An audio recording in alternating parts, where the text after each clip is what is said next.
Top 99 News. Kadiri municipality ఎర్రగుంట్లపల్లి దగ్గర నిర్మిస్తున్నటువంటి జగనన్న కాలనీలో ఉన్నాం.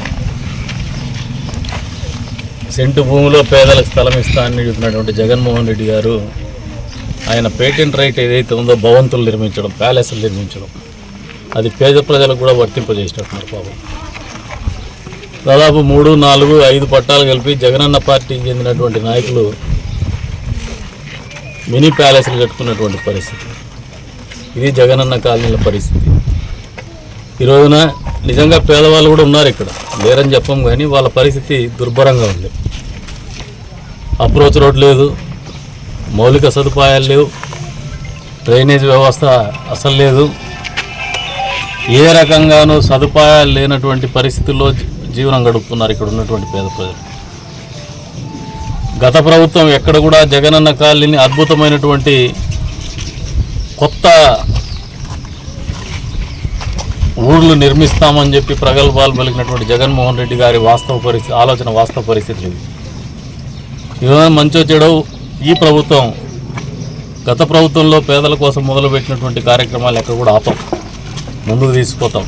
కాకపోతే ఎక్కడైతే అక్రమాలు జరిగినాయో 3 పట్టాలు 5 పట్టాలు కలిపి ఒక కాంపౌండ్ కట్టుకోవడం, ఫౌండేషన్ వేసుకోవడం, ఇల్లు కట్టుకోవడం, షాపింగ్ కాంప్లెక్స్లు కట్టుకోవడం, ఇటువంటి పరిస్థితులు ఎక్కడ ఉన్నాయి. వీటన్నిటిని కూడా ప్రభుత్వం చాలా తీవ్రంగా పరిగణిస్తాం. వీటి మీద చర్యలు ఉంటాయి. మౌలిక సదుపాయాల కోసం ప్రజలు అడుగుతున్నారు, శ్మశాన వాటి కోసం ప్రజలు అడుగుతున్నారు.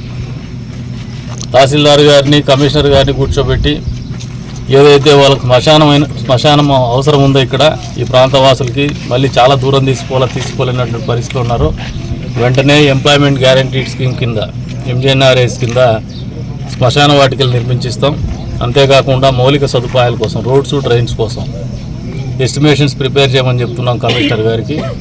మున్సిపల్ శాఖ మంత్రి గారి దృష్టికి తీసుకుపోయేసి దీన్ని పూర్తి స్థాయిలో యుద్ధ ప్రాతిపదిక మీద రోడ్డు, మురుగునీరు కాలువల సౌకర్యము పూర్తి స్థాయిలో కల్పిస్తామని చెప్పేసి కూడా ఈ సందర్భంగా తెలియజేస్తాం.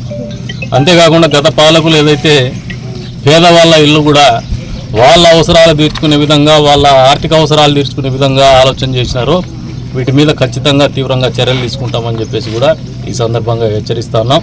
భవిష్యత్తులో ఎవరైనా ఇక్కడ వ్యాపార లావాదేవీలు జరిపే వాళ్ళకు కూడా ఒకటే చెప్తున్నాం, ఈ రకంగా వేరే పేదలకు కేటాయించినటువంటి ఇళ్ల పట్టాలని